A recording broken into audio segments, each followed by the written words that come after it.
My friends are my power. This is the ultimate life form. Tyrant.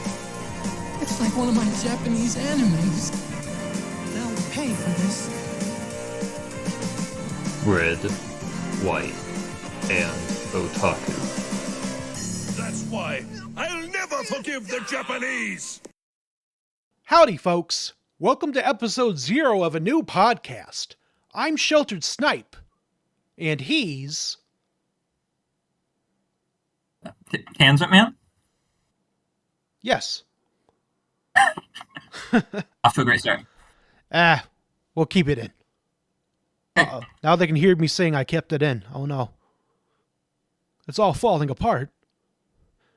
Say the next thing. And together, we're Red, White, and Otaku, very professional podcasters, I might add. Here, we are discussing American media focusing on Japan, or Japanese media focusing on America.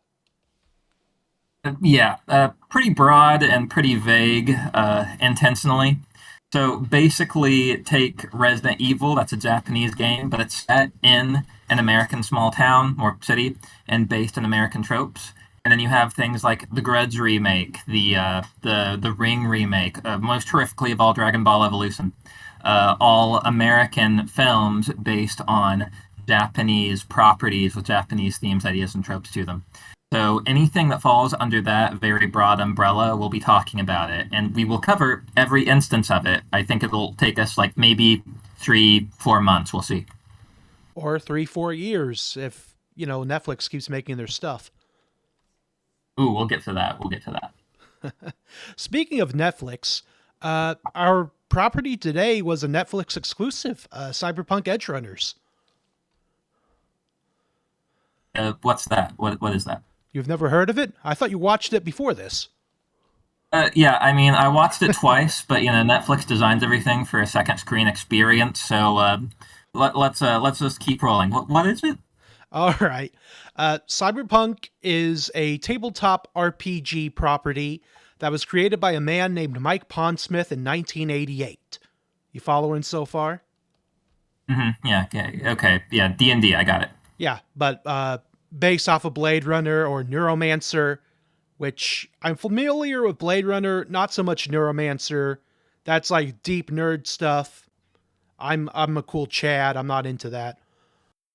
Cyberpunk, the game typically takes place in a setting known as Night City, which takes place in California.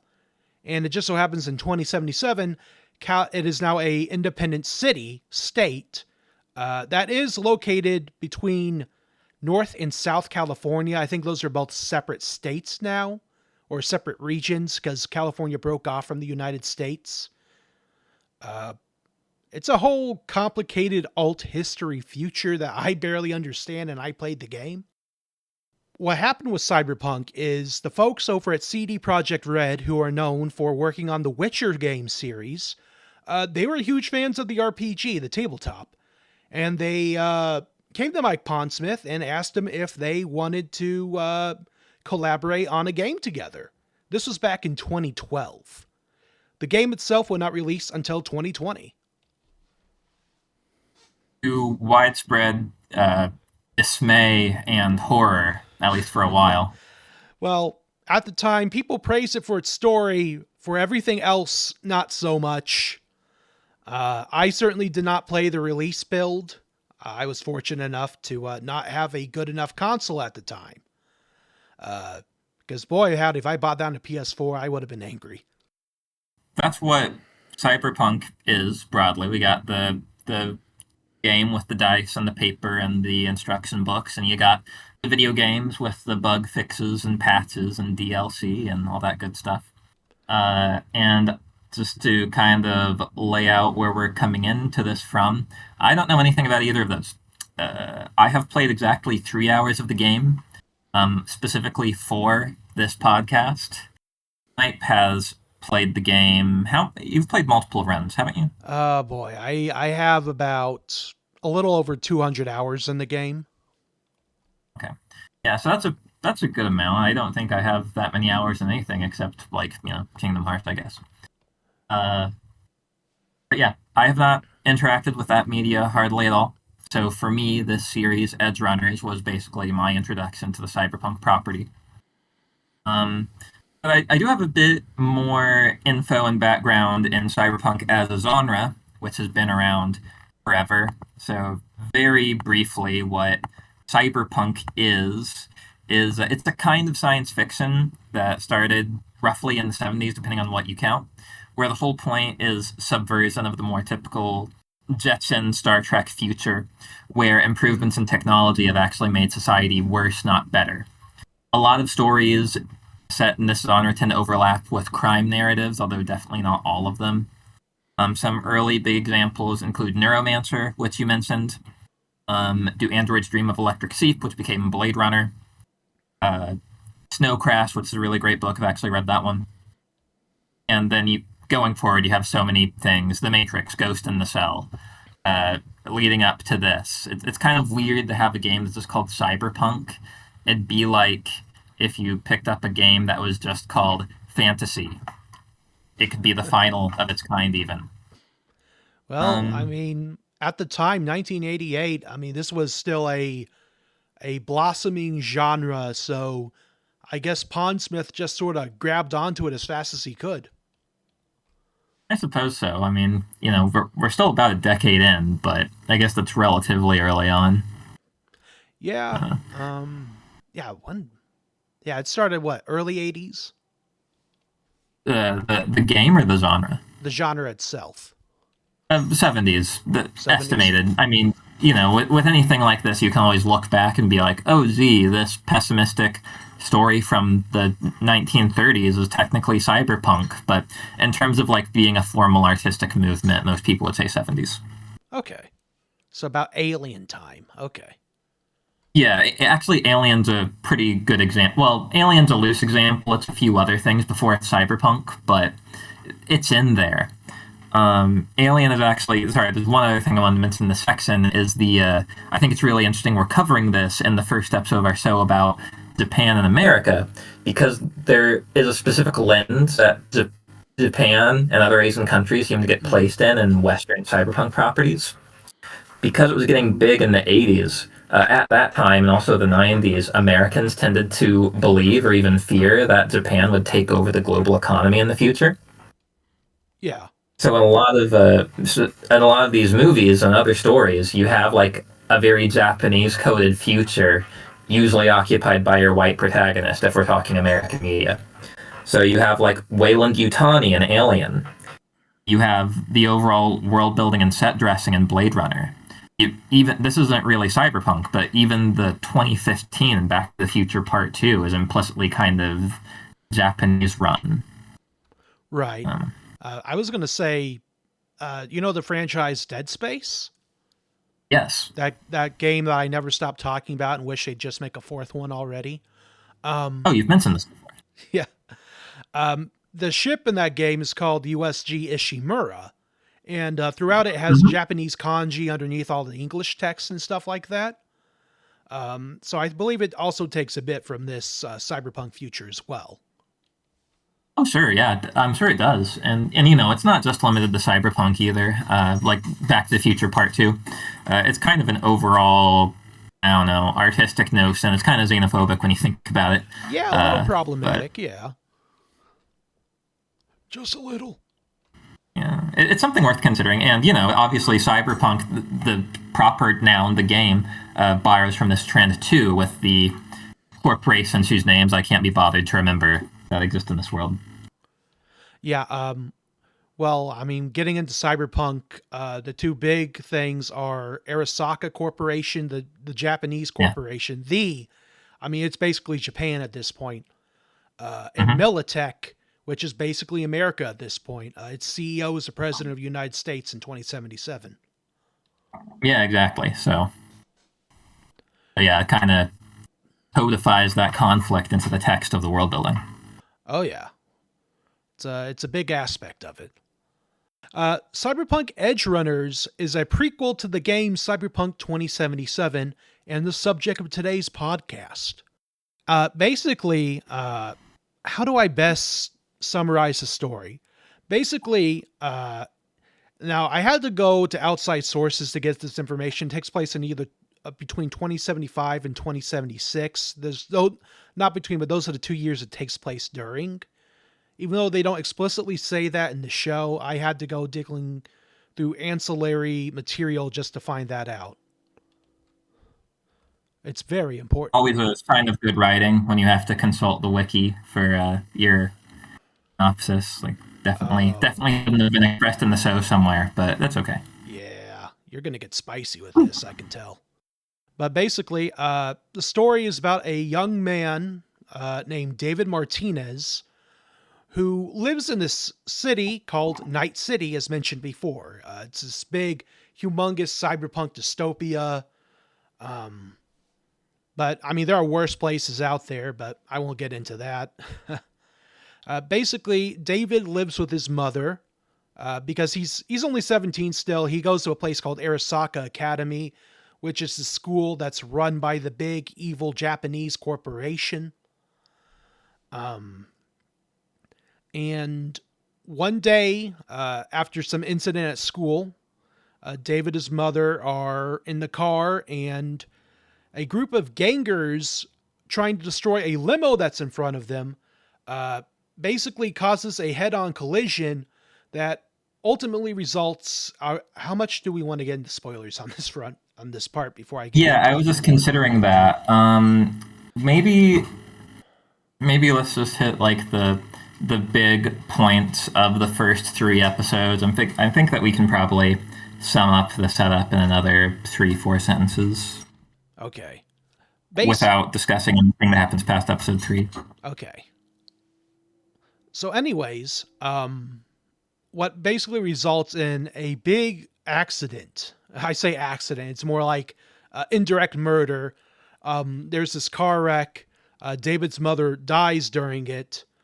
And what David discovers from his mother is that she carries this military-grade implant that was from the scene of a previous massacre the other night. She was an EMT, and it appears that she stole the implant for some reason.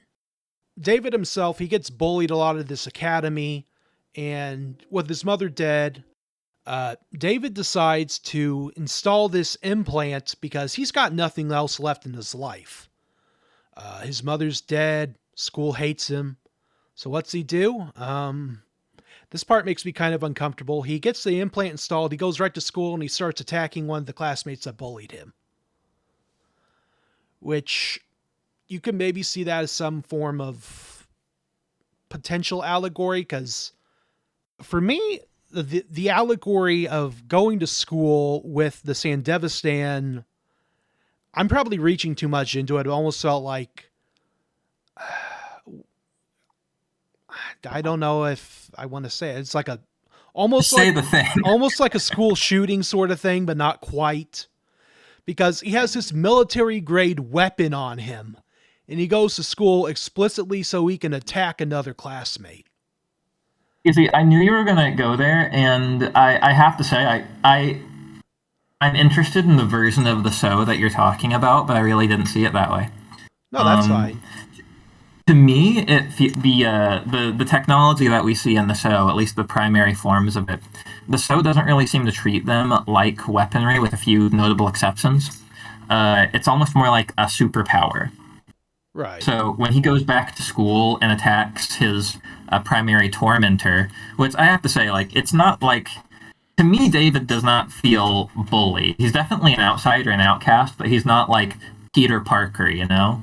Right. He's like, I mean, he's already kind of like, he doesn't have the rap for it, but he's already kind of a hoodlum when we meet him for the first time. Mm-hmm. He's more like, I don't know, an outsider, like the old movie The Outsiders, where they're like a street gang or something.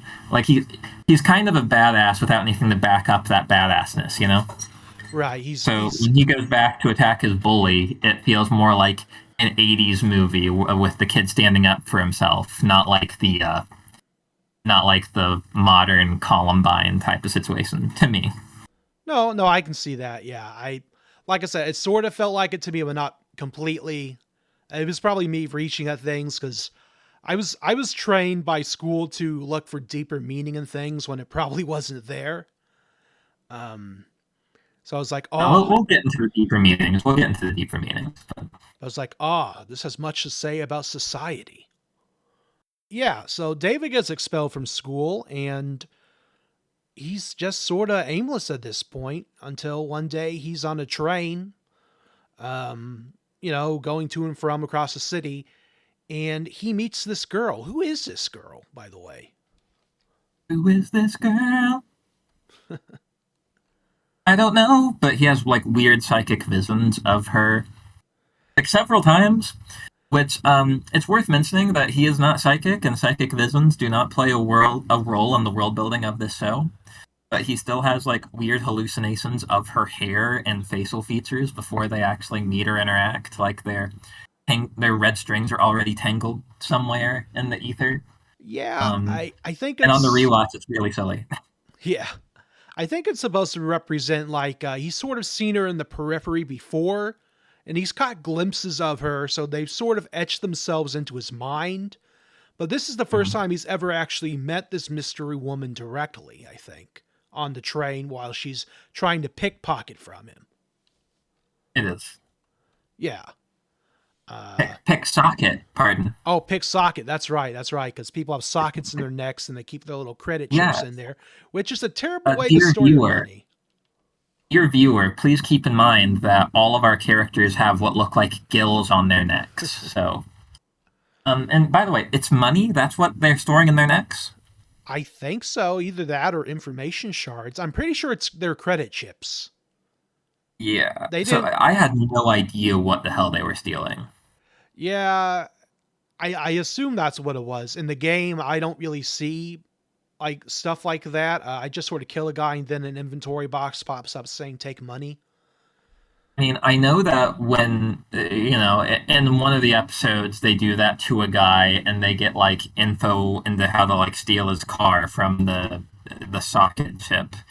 And at some point I was given the impression that the bully character, he has like kung fu software through that also, but I may have just made that connection in my brain and not have it based on any real thing in the show.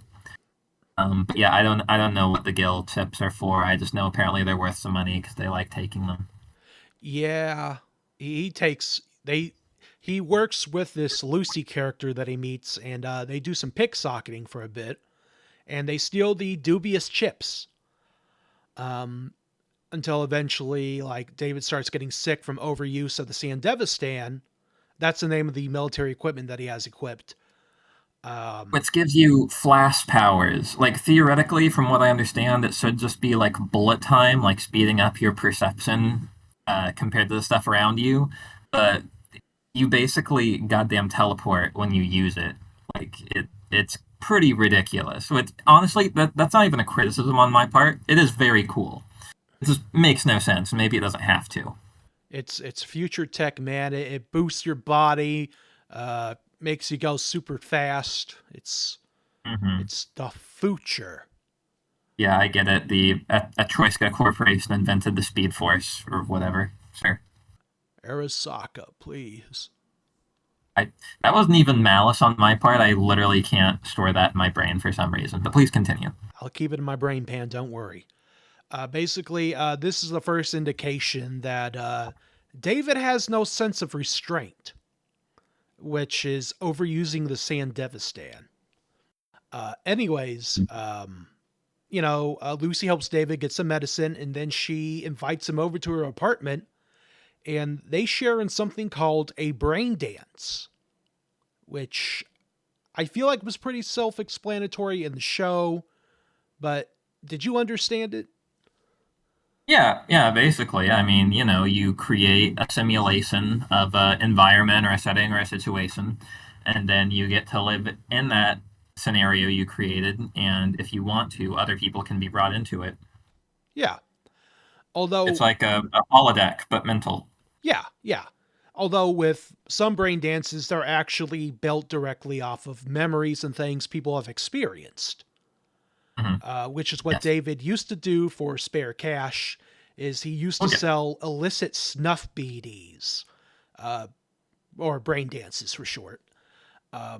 Which, again, David is not what I would call a heroic protagonist, but he's very much a product of his environment. You know, the cyberpunk world, basically this whole sharing a BD thing with Lucy, they go to the moon in it. It's a very romantic time. There's pop music playing. And what happens? You got too close to the edge. Something like that, right? Yeah, you got too close to the edge, punk. Said by my Yeah, there favorite we go. character in the show, Maine. And Of then course he would. I knew he would be. Yeah, Maine's great.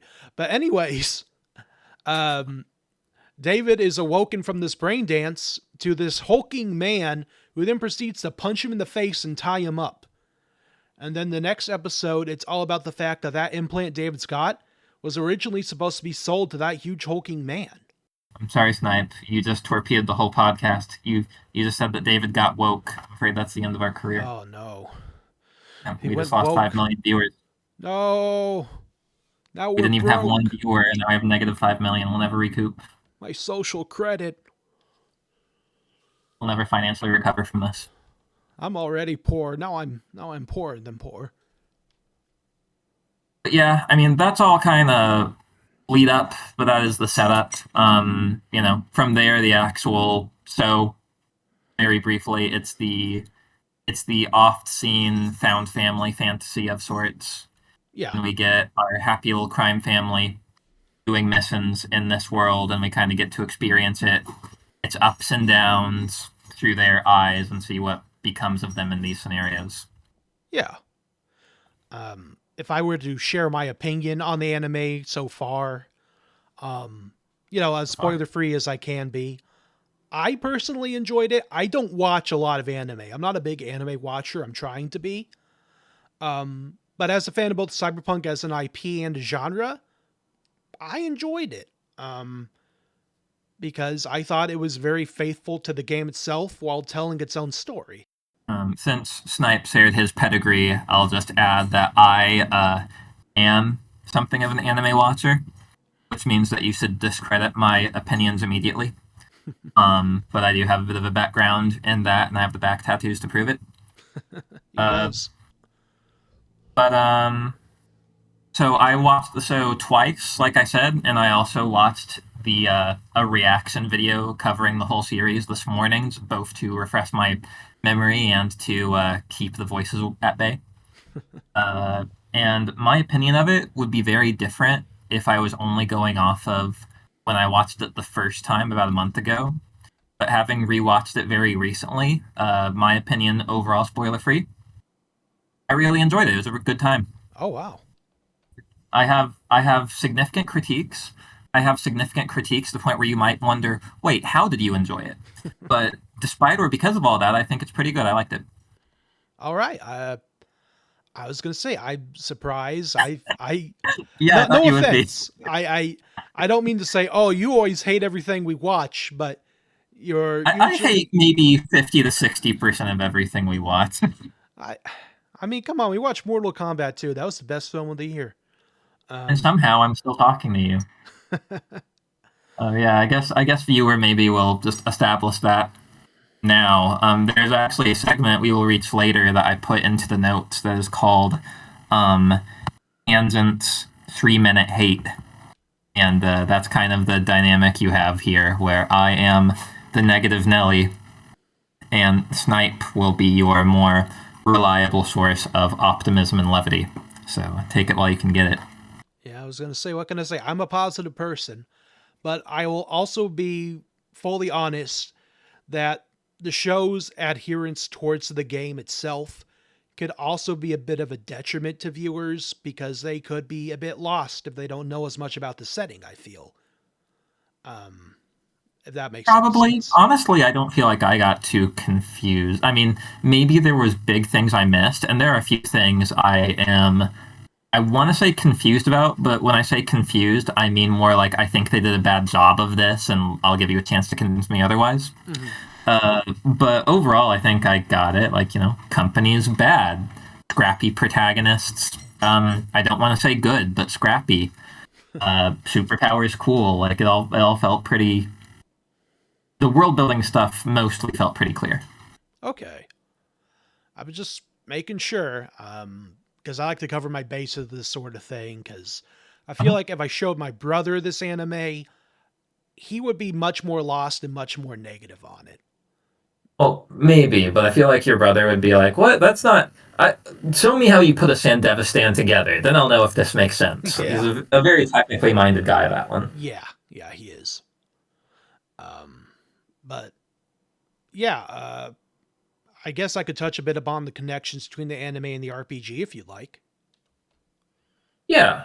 Let's do that, and then maybe we'll kind of circle back to opinions, and we can break down more into section by section. So I'm realizing I didn't really do that in the general outline. That's my bad. But yeah, go ahead and hit me up with some connections. Well, basically, we have the cyberware. The Sandevistan, that is a device you can use in the game. It makes you go... Technically, it slows down time for your character in the game. Well, it slows down time for everyone else, but you move at normal speed. And it's really good for all sorts of builds, from the stealthy to the more action-oriented. Arm implants are in it. You know those big fists that the character Rebecca has? I believe Yes. those are some form of gorilla arms, is what they're called in the game. They let you punch really good. All the weapons everybody uses in the show are in the game itself. And then there's net running, not quite the same between the show and the game, but I'm The nudist class. Yes, the nudist. Yes, the nudist zone. But I assume they did what they did with that just for stylistic reasons in the show, and the fact all the that- style. Oh, there's a lot of style. It's Studio Trigger. What do you expect? And then of course there are gangs that are briefly shown. One of the gang at the very beginning that leads to the death of David's mom. Those are guys who are known as the Animals. They're a gang of folks that are like huge bodybuilders and stimulant junkies, and like they control their turf around Pacifica, which is a lawless wasteland part of the city. Man, I'm nerding out right now. It's okay. So, hey, Rebecca's gauntlets. Obviously, there's a few characters who have like prosthetic hands and fists. Are her implants the same type of arm implant that Maine has? I assume what she has are gorilla fists, like gorilla arms, but you do not use a implant like Rebecca has in the game. Like, there's no huge giant clown hands, unfortunately. So maybe They don't seem to be good for much. She doesn't really do anything with them other than like funny tricks. Mostly, she's shoots people. Well, hopefully in the gacha game Wuthering Waves, which is having a collaboration with Cyberpunk Edgerunners, she'll be able Jesus to Christ. use her fist to punch people. Look, man, I got to get my Cyberpunk fix somehow. All right, it's installed and waiting on my PS5 for whenever that update comes out. I am sadly informing all fans of Red, White, and Otaku this has been discontinued. Yeah, okay, let's go. Hey, look, honestly, the people watching this are probably fans of gacha games, you know? Oh, god damn it. Don't tell me that. I want to like our fans. Ugh. But, and then finally, one of the other big connections between the game and the anime is there are quests. There's a quest chain in the game itself that is a direct aftermath of what has happened in the show itself. It's not a very large quest. It's more about catching up with some of the characters. You don't actually see them physically in the game. It's all done with text messaging because they didn't feel like bringing back the voice actor for the main character. But yeah. And you do get a few goodies from the show in the game. I won't say what they are because that's spoilers for later. But yeah, that's some of the connections. There is one goodie I will mention that shouldn't be a spoiler, and I only know about this because I was looking at the TV tropes page for Edgerunners specifically before we recorded this episode. So apparently there are two versions of the Sandevistan in the game now. Yeah. Based on what I read, the original version did not work like the one in the show. According to what I read, I think, and you know better than I, that it's closer to like bullet time or something from The Matrix. Yeah.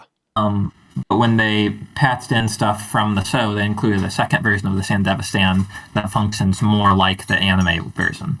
So Yeah. that's cool, I guess, if you're into that kind of thing. Well, the game had an entire big 2.0 update a year after the show came out that completely overhauled everything. It overhauled how implants work, how weapons work, combat, RPG progression system, everything. And a lot of it was influenced by the anime itself, because in a way, the anime kind of saved Cyberpunk 2077. CD Projekt Red said that the anime resulted in more sales of the game. Yeah, I mean, that makes sense. That's kind of what it's made for. Yep, and it kind of repaired some of the word of mouth about it.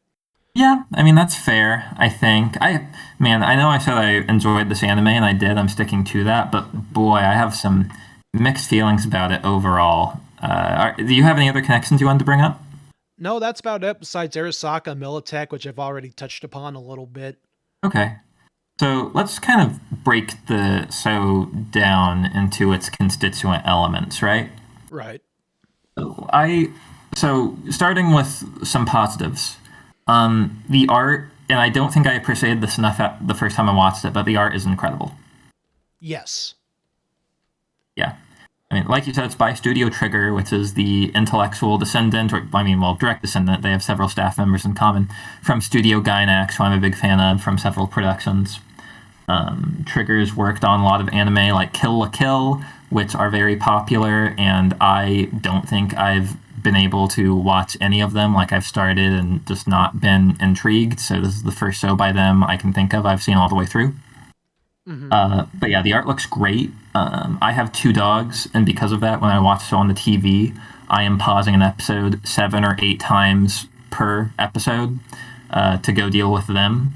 And what I noticed was there is not a bad frame in this show.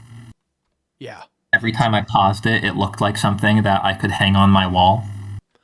I guess you could say every frame is a painting. That's what I wrote in my art outline, yeah. Just a few touches I really loved. The effects when the Sandevistan is activated, going into that slowed down time function looks incredible. The facial and eye distortions around cyberpsychosis. It's exactly the sort of thing where it doesn't actually make visual sense, but it's so compelling. I love it. Yeah. Yeah, just basically, it's just beautiful to look at. It looks great. Oh yeah, it's a wonderful looking show. And in addition, it also sounds great. The music is awesome. I think that I will be listening to the soundtrack just for fun pretty often. That's 3 standout. Oh, sorry. No, you're okay. I'm sorry. I was But going to 3 say standout. that's another connection with the game, is a lot of those songs are in the game itself. Yeah, I noticed that when I looked up the Edgerunners soundtrack on YouTube. A lot of the time, I just got redirected back to the Cyberpunk soundtrack. It introduced me to Polish black metal, so you know. Hey, if there's anything better to be introduced to, I don't know what it is. Yep. Yeah, I really loved the song "I Really Want to Stay at Your House" by Rosa Walton, who apparently also goes by "Let's Eat Grandma." Oh. I don't know what that's about, but the song's killer. It's one of the most. It's very emotionally resonant, especially by the end of the show. It really kind of gets you. Mm-hmm. "Who's Ready for Tomorrow" by Rat Boy, a very fun track. And maybe my favorite is the song they play during the scenes with intense cyberpsychosis, which is "History" by Gazelle Twin and Trash Generation. Damn, those are some names. Yeah, right? I don't know where these people are, but they need to be bigger. But yeah, I mean, those are just a few. There's a lot of good songs in it, but they're pretty much all incredible. Yeah. I was going to say, did you want to get on to the next point, which is an interesting one? Oh, I have a few more. I'm sorry about this. No, but you're fine. I have a question for you, though. Go ahead. Is cyberpunk a noun or an adjective? Oh, shit. That's a hard one. Mm-hmm. I feel like it's a noun. Some people would agree with you, because in the show, there are multiple characters who declare they are cyberpunks. In fact, dear viewer, if you're curious like I was, what is an edgerunner? Well, edgerunner is another word for cyberpunk, they say, making the title very redundant. It also reminds me of the movie Samurai Cop, where at one point a character claims, "Katana, it's the Japanese word for sword." But I digress. I have never heard cyberpunk used like a noun before. I was curious if that's a thing in the setting. Like, do you encounter or become a cyberpunk in the game? That's the thing. Playing the game for 200 hours, I don't think I've heard a single person once say the word cyberpunk. Nor should you, because yeah, it's like punk music, you know. Like punk music isn't music for punks; it's music that is punk. And by my understanding, that's what the cyberpunk genre overall is. It's the difference between a western and a cowboy movie. Yeah. And it makes me wonder maybe it was some sort of translation thing or Probably. just some sort of because the thing about this show is while it is based off of an American IP, this is more of a Polish Japanese sort of joint venture when you think about it. Because CD Projekt Red is a Polish game studio. Many of the writers for the show are Polish people. That's interesting. For some reason, a part of me really suspected that it would be a Japanese writer, but yeah, I looked it up, and apparently it is Bartosz Tibor. I'm definitely not saying that right. My apologies, sir. But yeah, definitely a Polish writer, which means they'd be in the same country as the origin of the game, the original game. Yeah, it was partially created by a Polish man named Rafał Jaki, and has a screenplay written by Masahiko Otsuka and Yoshiki Usa. Okay, so there is some Japanese creatives behind it, then. And then obviously based on the world created by Mike Pondsmith. It's a soup of sorts that sort of stems from several different corners of the globe. Yeah. Yeah, every time a character in the show was like, "Oh, we're cyberpunks," or "Are you a cyberpunk?" It was, frankly, nails on a chalkboard for me. That was, it felt real silly. It felt poser, you know? Right. Like, someone who comes to the club and acts like they're like the one of the OGs, but doesn't really know about the culture, I You guess. don't need to call me out like that, okay? How do you do, fellow kids? It felt very Wachowski's, basically. It felt very Matrix, you know? But, oh well. I did my. From what you're saying, it sounds like this might be a popular opinion, but I really liked Rebecca. Rebecca is the fan favorite character. Yeah, And all that was that surprising. that entails with that character. Yeah, I feel like I need to explain why, because I know anime people and I know why she's going to be a lot of people's favorite character, and that's not the reason. Honestly, as for I'm trying to phrase this in a spoiler-free way. She has a very strong sense of personality Yes. and direction, and I feel that was really lacking from this cast. Yes. A good chunk of the cast, I feel, are very forgettable. And I wonder how intentional that is, or if it's due to time constraints or budgetary reasons. I'm not sure. I think it's okay. We want to get into the real shit. We want to get into the themes. We want to talk about Snipe. We breached this earlier, but tell me, what is this show about? And your like highbrow literary tower, what do you think this show is saying about people? The show is saying that people are flawed, and if not put into check, they will take extremes that will ultimately be detrimental towards their own health and society itself. I don't think you're wrong. Okay.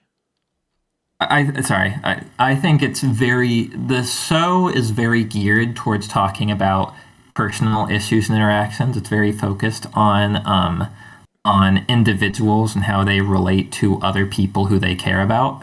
Mm-hmm. And that's super disorienting for me. Yeah. Because I am a robot. No, because cyberpunk as a genre is geared towards criticizing systems of power and hierarchies and economic models. So, go ahead. I was going to say, Mike Pondsmith himself has sort of touched upon this, but I'll let you continue. Okay. Well, not knowing what he said, not knowing about the game or the TTRPG, I took the show to be an example of capitalist realism. Is that something you've heard of before? I have not. Please go on. I haven't heard of that. Okay. Yeah. So there's a lot. Anything that comments on society in any way is technically qualifies as social commentary, and that definitely includes this. But there's different brands of social commentary. So looking at dystopias, most of the time you have some type of message you're deliberately trying to convey. It's not always as straightforward as here's how you can fix society, but it's at least trying to articulate a specific problem so you can look at it closer. Like 1984 kind of shows how a fascist government functions and why people feed into it and how it's hard to escape. It doesn't really give you hope in and of itself. It's a very depressing book, but you can look at it as a negative example to work against. Capitalist realism isn't that. Capitalist realism is where a story kind of displays capitalism, including the bad parts, maybe focusing entirely on the bad parts, but really offer any counterbalance or cite them as being in any way perverse or abnormal. Capitalist realism is kind of the opposite of any type of radical or revolutionary text. It says, yes, things are bad, but this is the only way things can be. So I think that this work is really kind of like that, because we do have this horrible world that produces horrible results for people and only gets worse over time. But no one seems to really acknowledge that. They acknowledge their situation is terrible, but of the characters we see, none of them are concerned or interested in the big picture. I'm not saying to avoid being a capitalist realism work, you have to have like a revolutionary plot line where they're trying to like save the world or defeat the whatever corporation. But you need to have a plot that encapsulates the problem and explores it. Whereas this story just kind of depicts it. It comments on it in so much as a story in our world would comment on the sky being blue. Yeah. Yeah, it's very much it's what Mike Smith says is it's not cyberpunk itself is not about saving the world or taking down the corporations. It's about saving yourself and whoever you can get out of there, like the people closest to you. But ultimately, it's about yourself. Doesn't that suck? I mean, don't. Yeah. Yeah. I feel like I'm under. Like this is again. You said you liked it, but doesn't that suck? Like it's such a drag. Like I'm not like I like depressing stories, but I'm just having trouble finding something to latch onto here. No. It is kind of a critique I have of the community itself of cyberpunk, in that they are. I say community. It's Reddit because the internet is so centralized these days. There's no fan sites or anything really anymore. No. But looking at the Reddit, people are like, "Yep, wrong city, wrong people. Oh, if you wanted a happy ending, you shouldn't have gone to Night City." And I'm just like, what is this defeatist attitude? Like, I get it. Like, the setting itself is inherently, it's about this flawed society. It's about trying to save yourself. But it doesn't mean you can't make more stories that branch out from that in the setting itself, you know?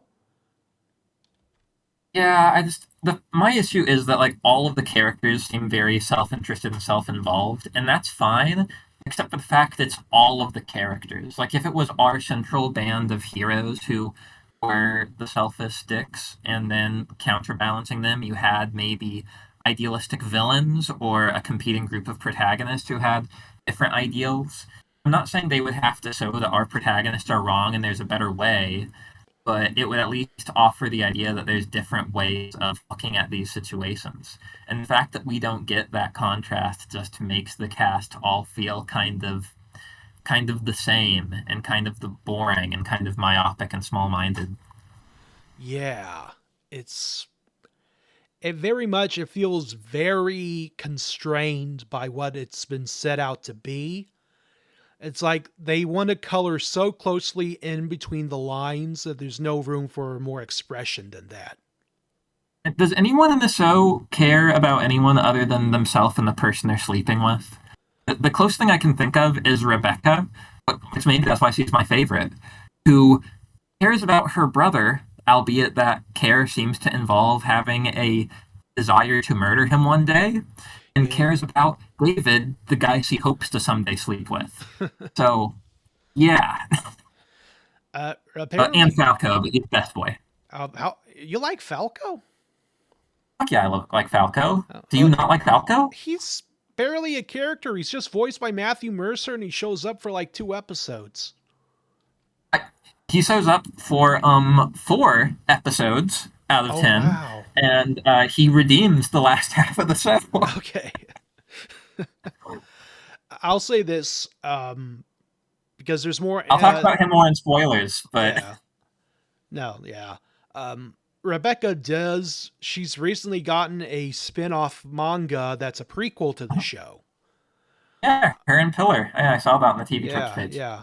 Rebecca does apparently have a piece of characterization that's not in the show. Apparently, she really likes animals, and she one day wanted to open up her own animal sanctuary. Do we ever see a living animal in the show? Fuck no. I was going to say, I'm thinking about it, and I'm coming up with holograms of fish and butterflies. Well, that's because Night City has a anti-bird policy where they killed all the birds. Oh my god. Because apparently there was some sort of huge avian flu like a few years ago that killed a couple thousand people. I Allegedly. thought you were going to tell me because they were too hard to render on the engine. Most likely that. But yeah, that's an in-game explanation. There are sometimes cats in the game, and there is at least one lizard. So, That's something. yeah. Totally not because someone just didn't feel like modeling and scripting a bunch of animals or anything. I'm going to talk about this more under spoilers, but just in case someone... I mean, I guess we didn't issue a spoiler warning at the beginning, so people might not realize we're not doing spoilers, but whatever. I do feel like I need to talk about this a little bit here, is just the plot overall. Very briefly. I think that the show is really saved by its execution. Like I said, the art and the music is great. Going along with what you said about the characters already, I really don't care about the plot in this show. Yeah. There's just no sense of direction. I don't think it's possible to, like, as simple as the world building is, as for the actual story, so much is withheld from you. Not actually that much, but just such important details that you don't know what's going on until the end. And frankly, once you do find out, it doesn't feel like it matters. Yeah. With all these, like, self-defeating and self-centered characters fighting each other, it feels like a post-Cold War spy movie like Jason Bourne or Burn After Reading, where it's all about some shadowy agency trying to do something and small people being in the way. And it's just, people killing each other for goals that don't matter to me, the viewer, because I don't live in their world and don't have consequences based on their actions. So it kind of locks me out of the plot when none of the characters I actually care about have a tangible goal other than not dying or something really vague and seemingly meaningless like going to the moon. Hey, the moon is important. Somehow. Is it? It's Can you sell me on that? Like, are you prepared to argue for why the moon's important? because the moon isn't Night City. Yeah, neither is Texas. Like, there's other cities, right? I think they say that. Like, you can go other places. Well, Texas is its own country now. Okay, either way, this is bad, because either the moon is also its own country, in which case you might as well go to Texas, or the moon isn't its own country and is somehow linked to Night City, in which case going there doesn't really help. I think the moon is home to corporate endeavors in mining and base building. So either way, you're always going to be under the thumb of oppression. So it's we're getting ahead of things here. Are we, or is the show getting behind us?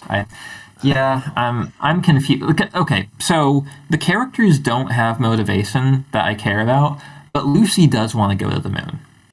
Yeah. And that is the only character motivation that isn't... Pretty much everyone else, their goal is to do the thing they're doing now, but bigger and don't die, at least not immediately. Well, the ultimate goal in Night City for an edge runner, a cyberpunk, is to go out in a blaze of glory, to be remembered in the end. Yeah, well, maybe, but that's not really. You see, we only hear that said by people who don't want that to happen, or aren't directly involved with it. Like Lucy says that to David a few times. You know, you aren't remembered by how you live; you're remembered by how you die. And the doctor they go to, who is my third favorite character in the show, also expresses that David will probably die because of what he's doing, and other people will want to be like him because of how he dies. But the characters themselves never vocalize that. Like, none of the Edgerunners, none of the people they're fighting, none of the competing gangs, no one's like, witness me! They all seem pretty invested in staying alive, but being more respected and more powerful. And if someone feels like they're about to die, they're pretty distressed by it. No one's ever excited by the prospect in the show. So that feels like a world building thing, not a character or plot thing. It is definitely a world building thing. The video game itself really hammers down that in the very beginning. Yeah. So maybe I would have been won over to that belief if I'd played the video game in advance. But as it stands, I have to say I'm not. No, that's fair. Oh yeah, and I guess this falls under the section too.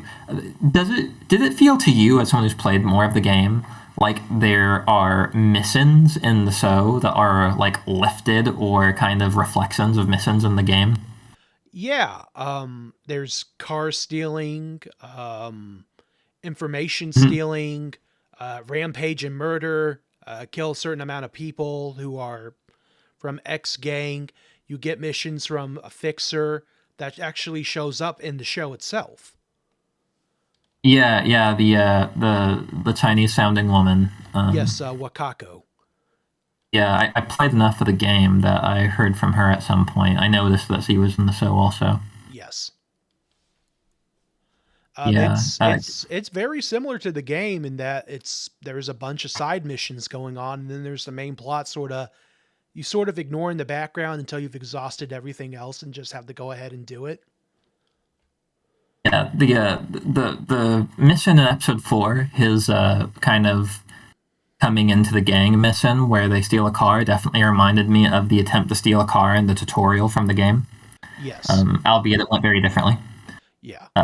And then during a montage in another episode, there's a standoff with a gang of people who they're in red or they have red on them, whatever. It reminded me from a very early standoff you have with a gang where, at least when I played, I wound up having to move through their facility and slaughter all of them. Yes, Maelstrom. Yeah. So, those at least really stood out to me as oh, they just lifted these directly from the game into the show. And given that I played a total of maybe 3 hours, I'm sure there's a lot more of that. Yeah. It is kind of indicative of the fact that Cyberpunk 2077, it's a big game world, but it feels very constrained. And I feel that also applies to the show itself. Because for a city as big as it is, you're still kind of relegated to a small cast of characters, a handful of gangs. Yeah. Yeah. And, part of that, I don't think that itself is really a problem. We have 10 episodes. You have to be kind of concise, Right. Unless you're going to make this an anthology show, you're not going to introduce a whole new spectrum of characters every episode. Right. So I don't necessarily have a problem with that. It's just more it's less how many and how different the characters are from each other, and more what they do and what they want, That's more where my issues come from. Mm-hmm. No, that's fair. But to kind of compliment sandwich this thing, to add another touch I really liked, though, I thought it was very interesting that when people do the mental texting thing, it has a very unique cadence to it. It's not how people text in real life, and that's not how people talk in the show, but there's this weird, almost sing-songy repetition to the way people talk over that medium that's consistent over the course of the show, and I really quite enjoyed that. Oh yeah, it's a neat effect. The game itself does not pull it off like that at all. It's just like a text messaging interface. Now I'm never playing it. You know. But I don't just mean the way it's presented, but like the way they actually like talk, like the writing of those scenes, you know? But Yeah. I don't know. If it's not super fresh in your head, you might not remember what I'm talking about. That's really cool. No, I remember. Oh, okay. And also like the text overlays, like there's only a few scenes. Like you went over the edge. Punk is one of them, where like the text is suddenly on the screen in this kind of like artistic way, almost blocking out the sight during high intense moments. Yeah. I enjoyed that too. You want to talk about sex? Let's talk about sex. All right. A little bit. All right. So yeah, we need to talk about it. Like, it's awkward. It's kind of weird, especially for our very first podcast. But this is anime. Anime is weird about sex, and the way that Cyberpunk, as a property and as an anime, handles it is pretty unique. So I think we have to get into it. Is it weird about sex, or are we just puritanical because of our society? I mean, I've watched a lot of anime. I don't think I qualify as a Puritan anymore, but you know, it's a spectrum. There's a Puritan spectrum. Right. So What's there, to say? for people who do not know, who have only watched clips off of YouTube, you probably haven't seen this part, but there are mammaries exposed in this show. Boobies. I don't know how to talk about this, please. Okay. Yeah, so, I mean, there is a fair bit of fan service here. If you can... I think you can call it that. It's interesting, because the thing is, when I say fan service, what I imagine is the anime where, like, the world is edited to be titillating for the viewer. Right. Where it's out of its way to be sexualized. And while there are a few examples in this show that I can think of, like mostly shots where the camera is inexplicably really close to a girl character's butt for no necessary reason, overall I don't think it has that much fan service in it.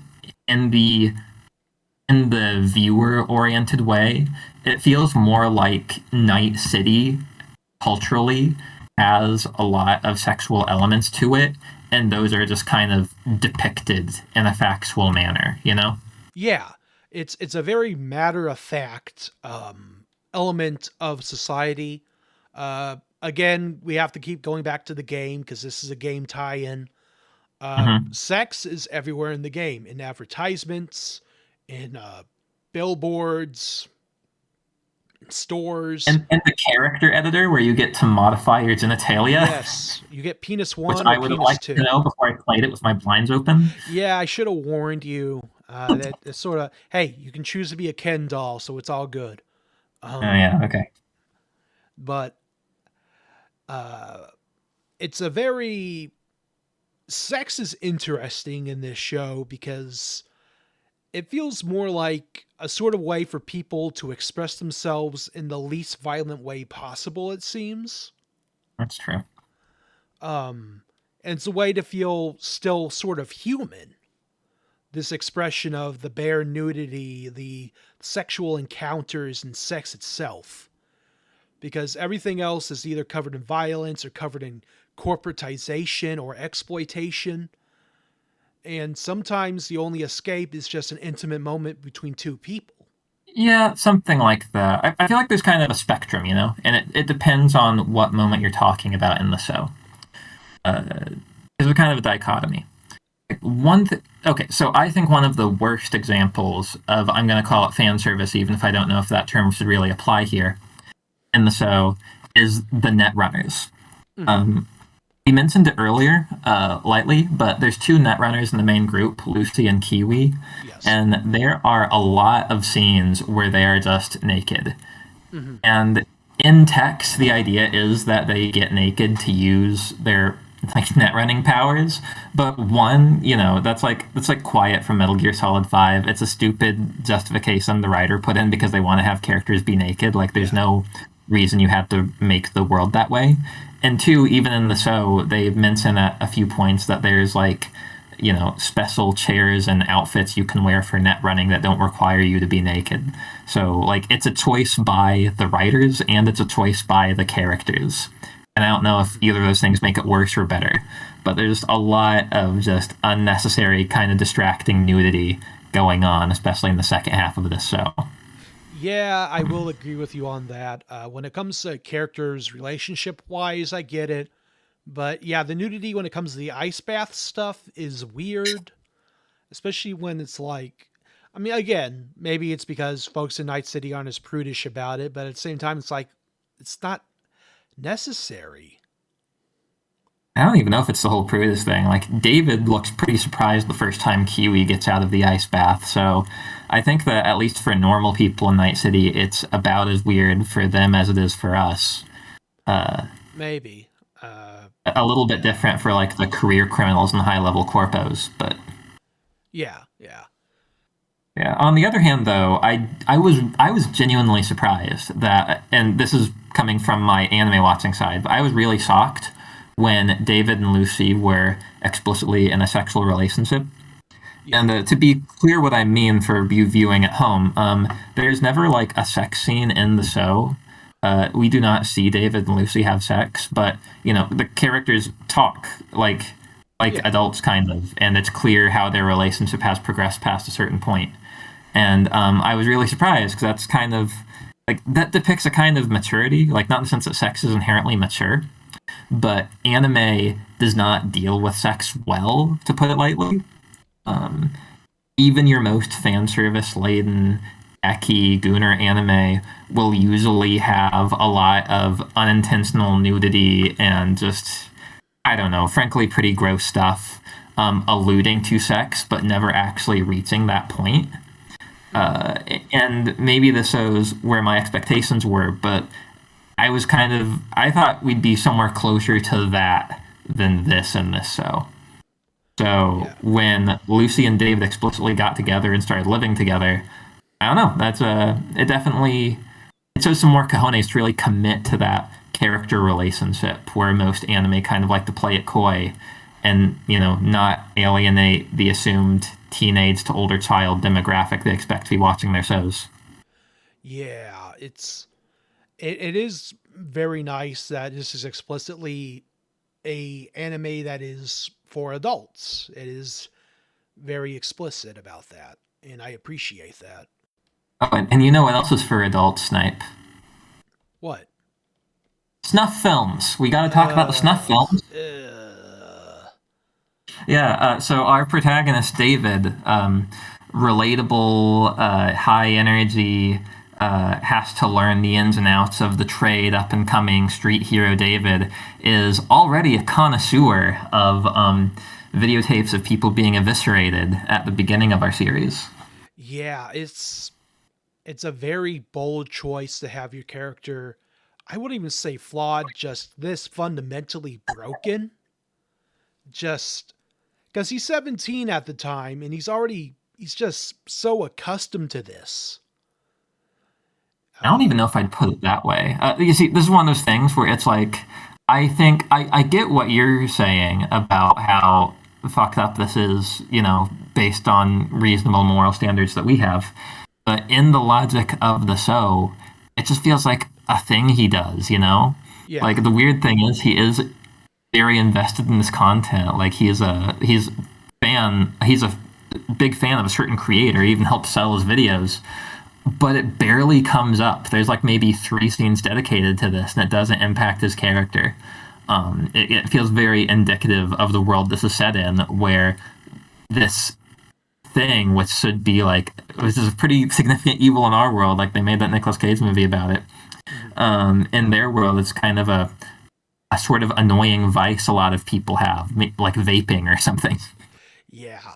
Which, again, shows just how far gone the world is. It's not explicitly stated, but I think it does impact David psychologically at least a bit. Later on in the show, it feels like to me. It's not explicitly stated or anything, but I think it's what leads to a lot of ramp up, if that makes any sense. Yeah, I think to really talk about that, we'll need to get into spoilers, but I know what you mean. Yeah. No, I think we're about to get into spoilers, but before we do, this show, it's Red, White, and Otaku. Like I said, we deal with Japanese content about America, American content about Japan, yada yada. So something we're going to try and do every episode is take a moment out to look at how that kind of international exchange of ideas affects the product we're watching. And honestly, I didn't come up with a ton for this one, which is unfortunate since it's our first episode. I think the fact that it was also a Polish co-production kind of muddies the waters a bit, since I know nothing about Poland. That's all right. There were a few things. For one thing, in the game, are there any references to like illegal drugs, like not tech-based stuff, but like heroin or fictional counterparts to that? In that universe, drugs like speed are legal. You can buy clean Are speed. legal. Okay. Yeah. I don't think that came up in Edgerunners. Do you recall that? No, I don't recall any talks about drug usage in the show, I don't believe. It has like every other vice, but not drugs, I don't think. Yeah, that stood out to me too, and I was wondering if that was a Japanese thing. I don't know if you know this. I haven't been to Japan. I don't know a ton about Japan outside of being a weeb. But one thing I've kind of learned through being a weeb is that Japan has a huge taboo around illegal drugs, like more so than America, more so than a lot of countries. Obviously, not including alcohol. They have a pretty thriving alcohol community over there. But anything like weed or anything more extreme than that is like verboten. Like it's a pretty big deal societally. There's no such thing as a casual drug user there, like socially. Yeah, I think I heard there was like a Yakuza game, like face model or protagonist or something, like a real life person that a character is based on, had done a bit of the old wacky tobacco and got completely like excommunicated. Or something. Exactly. And it's like, oh wow. Ooh. So I wonder if maybe, like, I haven't seen a ton of anime that referenced drugs. The only one I can think of is I'm currently watching JoJo Part 5, and the big way they separate good gangsters from bad gangsters is bad gangsters do drugs. So I'm wondering if maybe in the morally gray world of Night City, they just didn't want to deal with issues of people doing or selling drugs, since that's such a hot button topic for them in real life. I would say so, because I don't remember seeing drugs mentioned once in the show. Oh, yep, that was all I had for that point. I only have two more. My second one was the Wild Tigers. They are a gang, a Japanese gang in the show. When they showed up and I watched it dubbed, they still spoke Japanese with subtitles. And I thought that was interesting. Part of the reason I watched it subbed was to see how they worked that, how they treated them in that version. And they were exactly the same.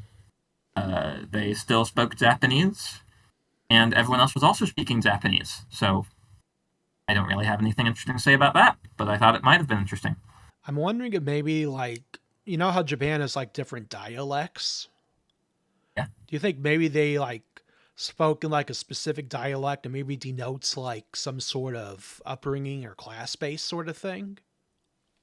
They could have. I definitely can't differentiate different dialects of Japanese. I can't either. But just listening to it, it didn't sound like it, and neither version of the show made it relevant that they weren't speaking the same language as the main characters.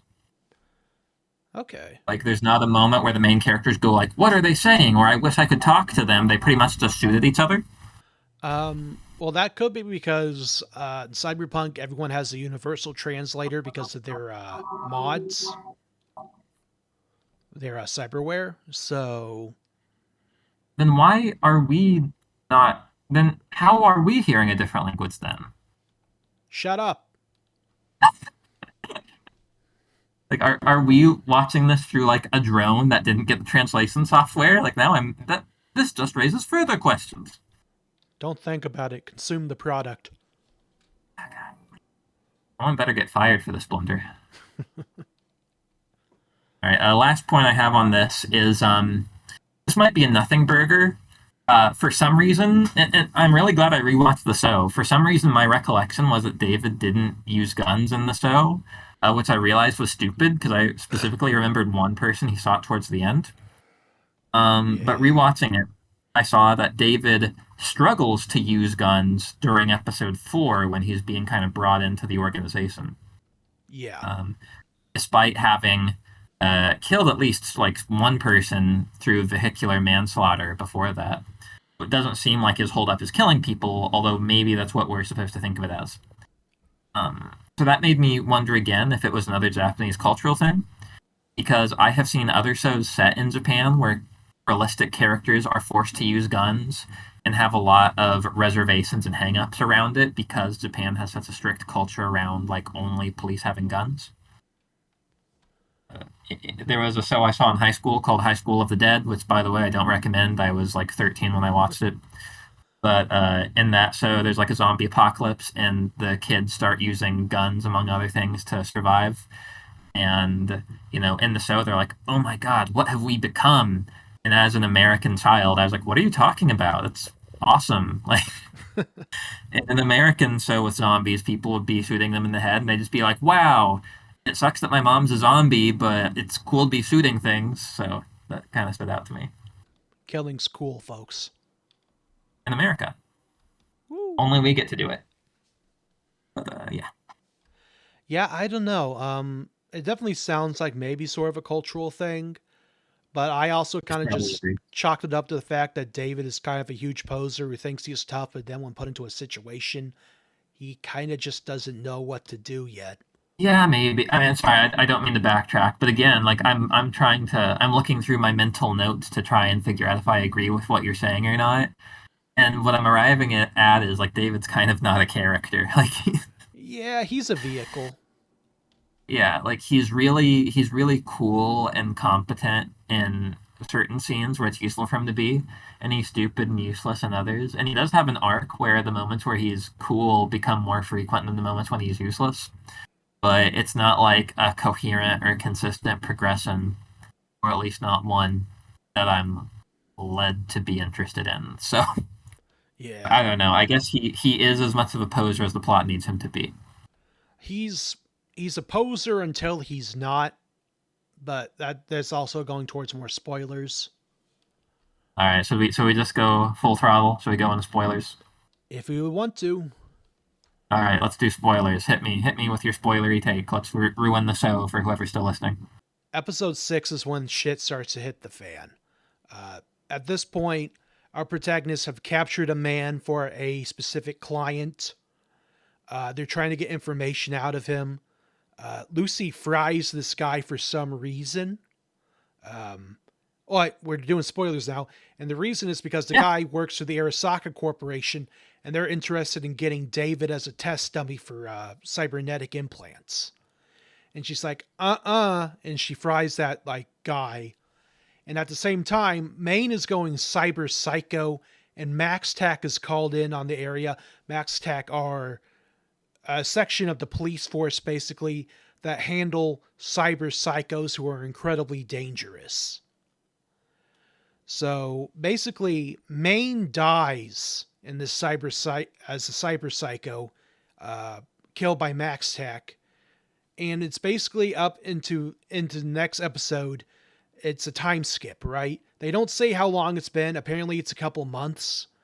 But now David is the leader of the gang. Him and Lucy are a closer item now. They do the sex. Off screen, but they have an apartment. Yeah. They have an apartment now, too. David's become incredibly successful with the death of Maine and Dorio. Oh, who could forget about Dorio? I can't believe I forgot about Dorio. This is Dorio. I remember. I'm joking, but I don't really. I don't know. She's kind of there. Like, she's a good counterpart to Maine, I guess. She provides a balance to him, but she's really not a character in her own right. No. And when I was thinking through what role every character fills in like a D&D party sense, I came up with nothing for her. She's like the voice of reason, basically. Yeah, it's kind of like Pilar. What did Pilar do? He was a creep, but implicitly he was like a tech. So he had those really good hands. So I think that he like improves people's equipment and carried around items. Like he seemed like he had an item-based build, like when he threw all those grenades and killed a bunch of thugs during a montage. And then what did Rebecca do? She shot things really well. She was good with guns. I was going to say, I And thought she had a personality. she had a personality, yeah. But yeah, episode 7. David is now leader of the gang in the wake of Maine's death because he was the leader and now he's gone. And David kind of shows off the fact that he's really matured a bit. He's become more confident. He's become well known among fixers, who are people that give jobs to cyberpunks to do.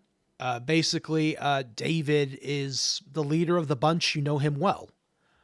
And as the episodes continue on, the Arasaka plot about acquiring David sort of kicks into high gear. They set up a trap for David and the gang, where ultimately David is forced to don this cyber skeleton in order to save Lucy, who has been kidnapped by the Arasaka Corporation. But him putting on that cyber skeleton is also exactly what they want.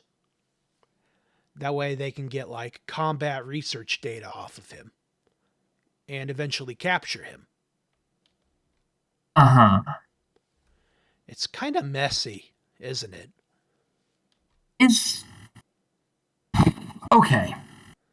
So when we're in the spoiler section now, if you guys haven't heard that.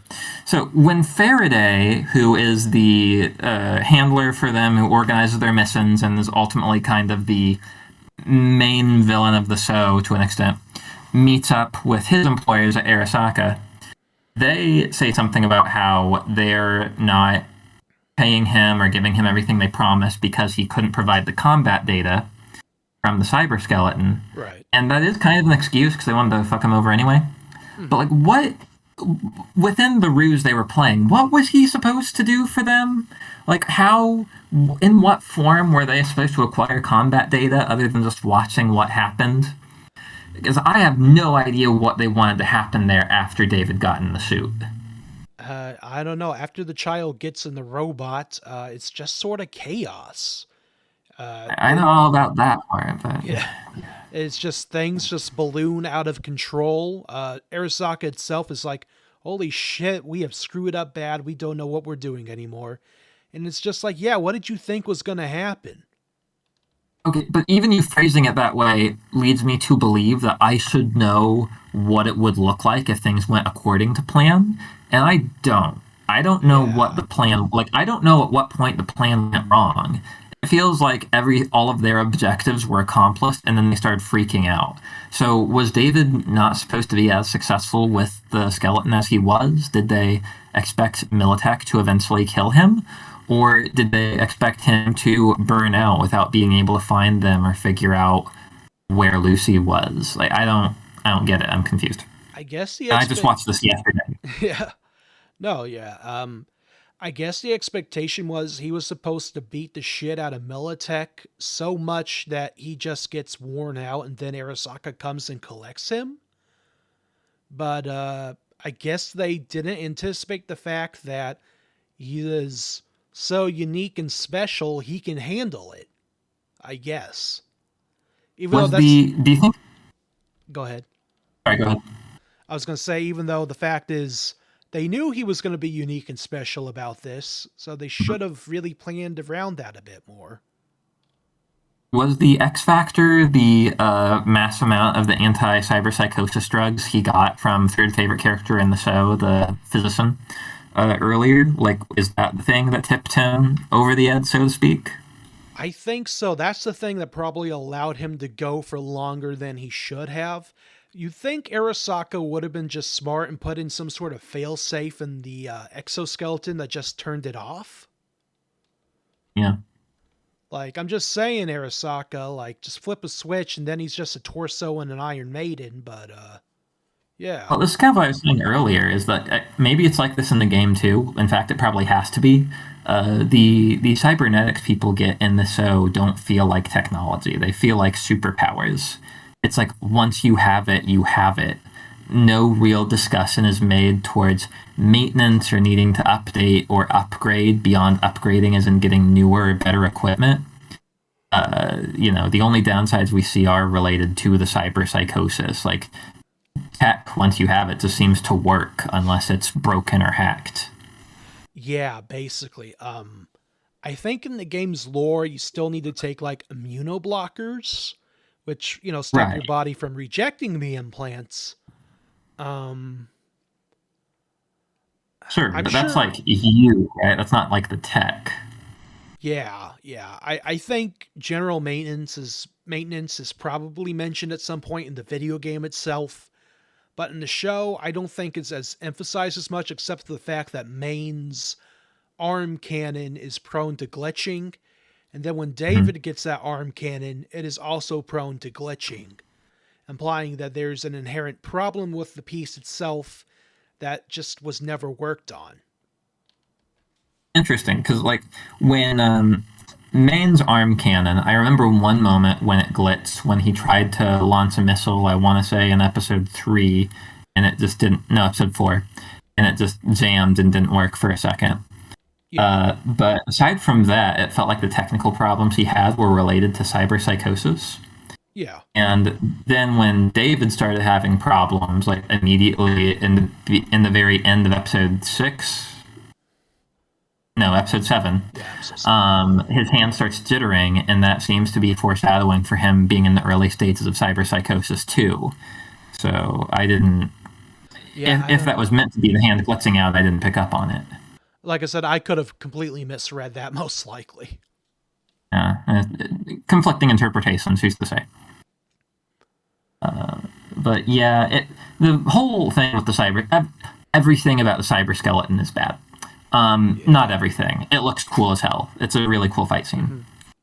Hmm. But plot wise, structure wise, everything about the cyber skeleton is bad. It basically drives the whole show. Everything other than David's mom dying, everything after that happens to him is partially a consequence of the fact that he's a great candidate of being a test subject for the cyber skeleton. Yeah. Which would be great, you know? There's a reason Dragon Ball is named after a MacGuffin. Except for the fact that we don't hear about the cyber skeleton until like episode 8. Or, no, episode 7. Like the very end, the last third of the show. Same thing with Atom Smasher. Yeah, but he doesn't. I'm sorry. I know that you're going to be really fond of him, and I don't have anything bad to say about him other than he doesn't matter. Like, he's the final boss. He's the rock falls, everything dies. He's not a character in the story. But yeah, we don't hear about him till the very end either. But at least with him, like, you can introduce a big scary monster and say, by the way, here's a big scary monster. You can't introduce, like, you know, a plot element that everything's rotating around and be like, by the way, this was here the whole time. Mm-hmm.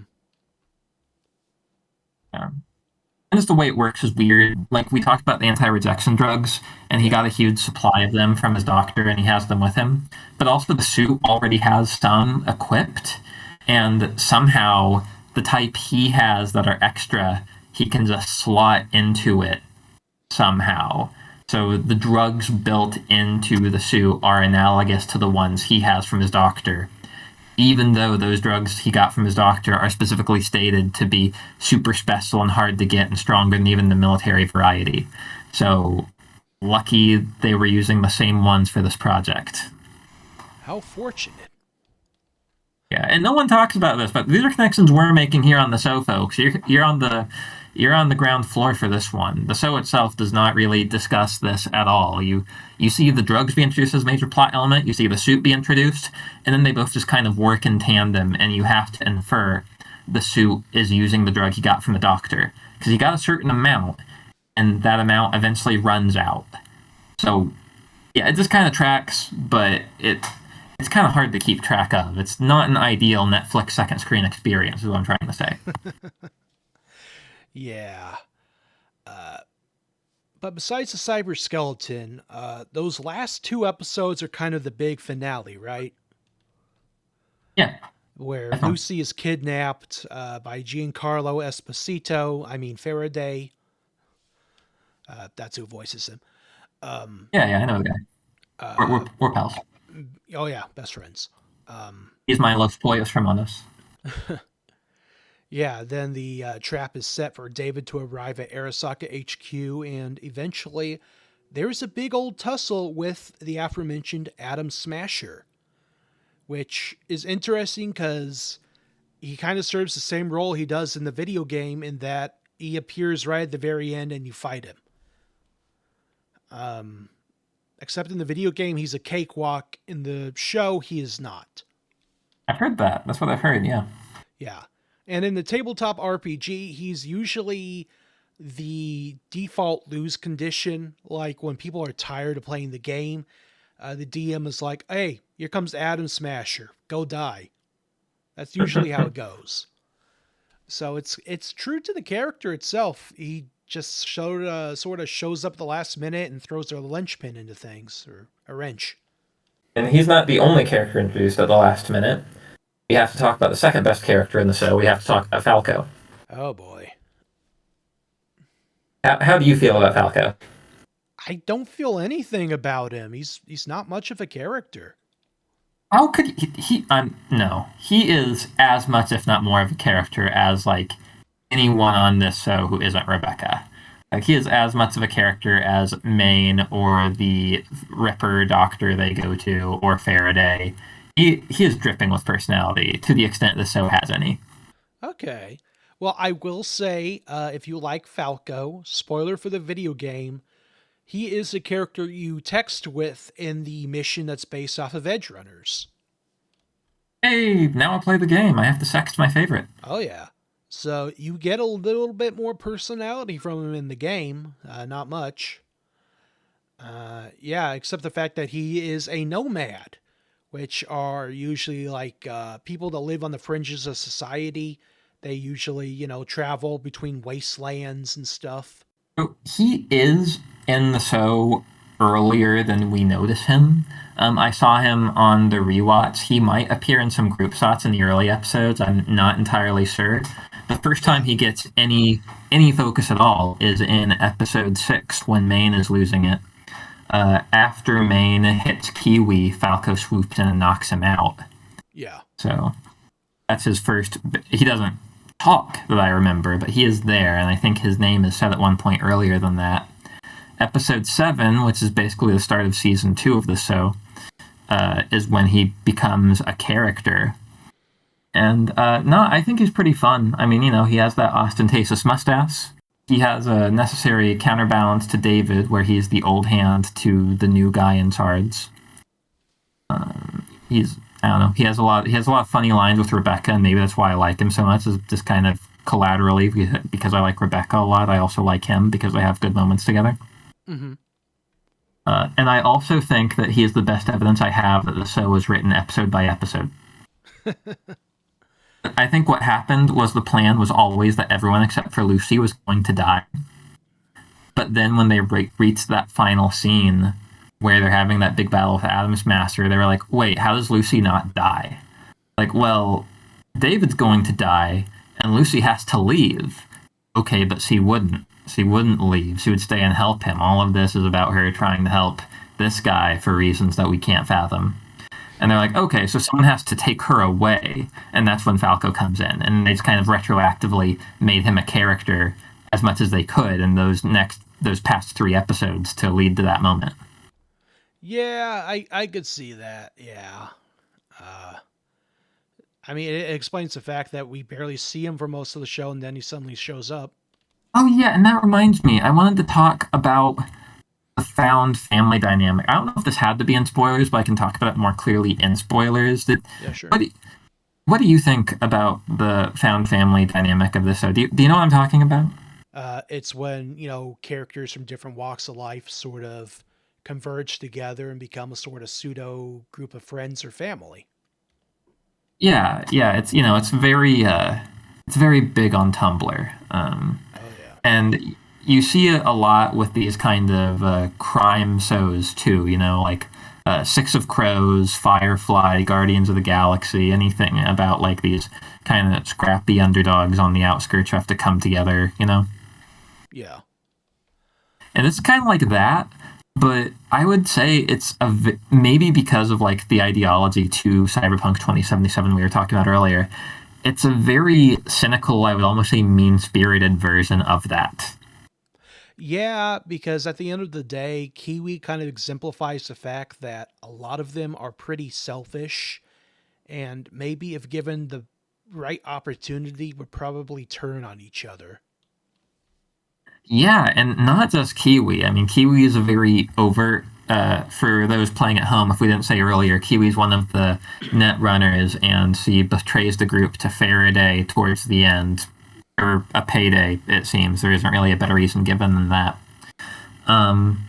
But like throughout the whole show, though, like to give a few examples, in one episode, David has to run something over to Pillar and Rebecca's apartment as like a job for Maine, and when he does, Rebecca tips him.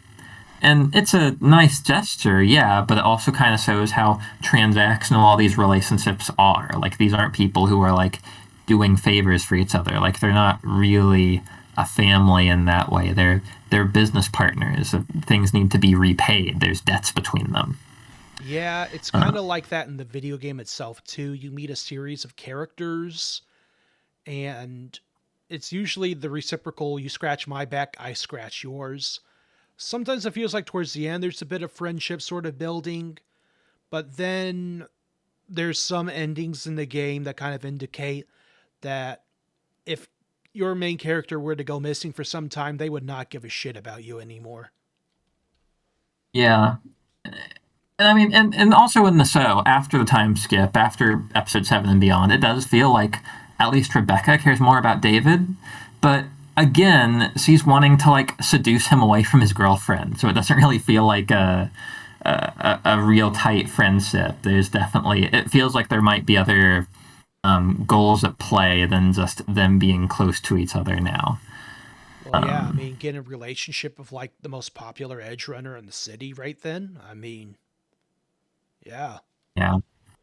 Yeah, it's pretty cynical. And also, something that I really benefited from on my rewatch. For some reason, the first time I watched the show, I was under the impression that Lucy actively murdered Maine and Dorio.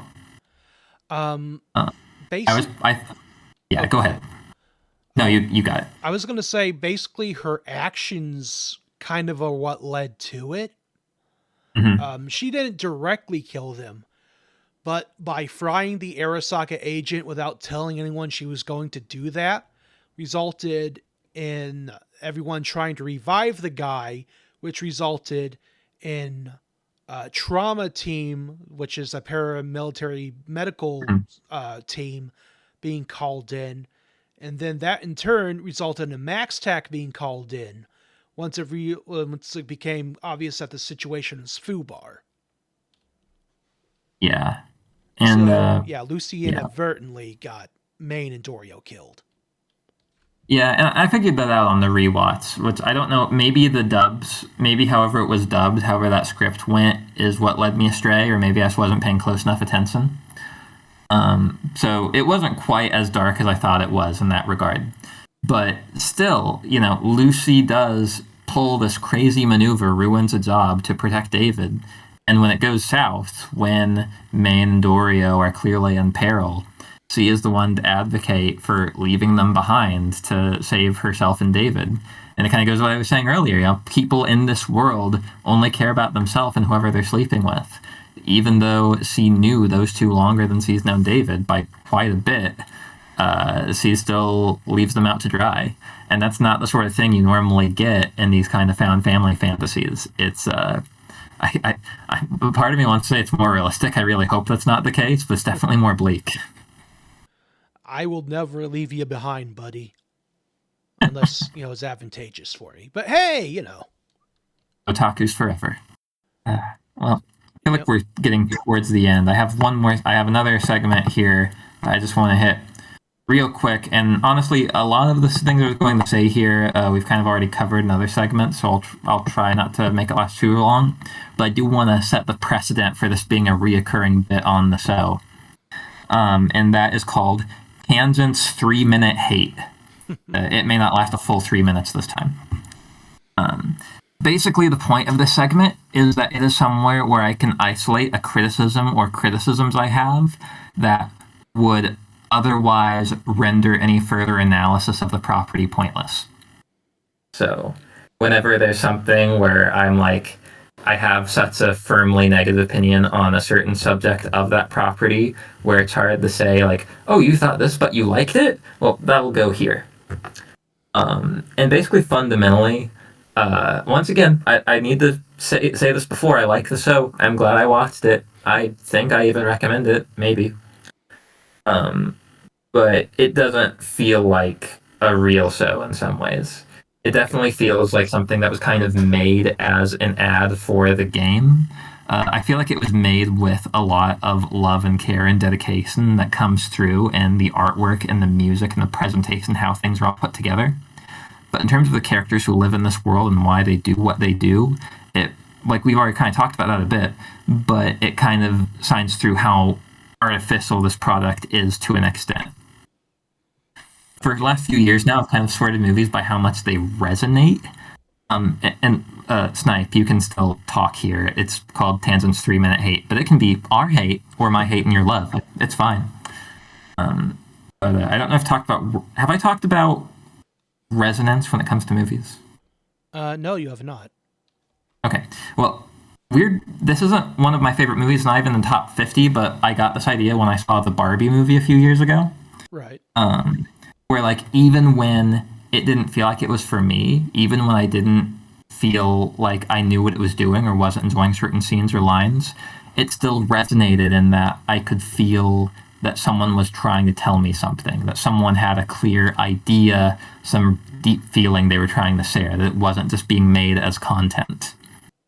And to me, at least, with the exceptions of a few moments in Edgerunners, I did not feel that. I felt like it was being done with consideration and talent, but that felt hollow in the name of trying to sell a product, that being the video game this is tied to. Yeah, so ultimately it kind of just felt like... you ever see that show Jackie Chan Adventures as a kid? Yes. It kind of just felt like a product to sell an actor, in this case a product to sell a game, right? It's so funny you should say that. Like, I feel like it should, but when I was a kid, somehow I didn't know Jackie Chan was an actor. So I loved that show. I have a lot of nostalgia for that show, actually. I don't know, like, it probably would have sat differently with me if I'd seen a lot of Jackie Chan movies, but as it was, I was just had a really fleshed out mythology and cast of characters. I really enjoyed it. Oh, yeah. Well... But I was also like 8 years old, so I don't remember if it resonated as like a meaningful work of art or not. Well, all I remember is as a character. You know, no, wait. I'm getting off track here. We're talking about Cyberpunk. Dang it. Hey, it's our show. We can talk about what we want to talk about. We've been talking about Cyberpunk for 2 hours. Oh my god, have we? Holy shit. At least almost, yeah. All right, well, maybe we should start to wrap up our thoughts, but that's the end of Tangent's 3-Minute Hate. It probably wasn't a full 3 minutes, or maybe it was more than that, but whatever.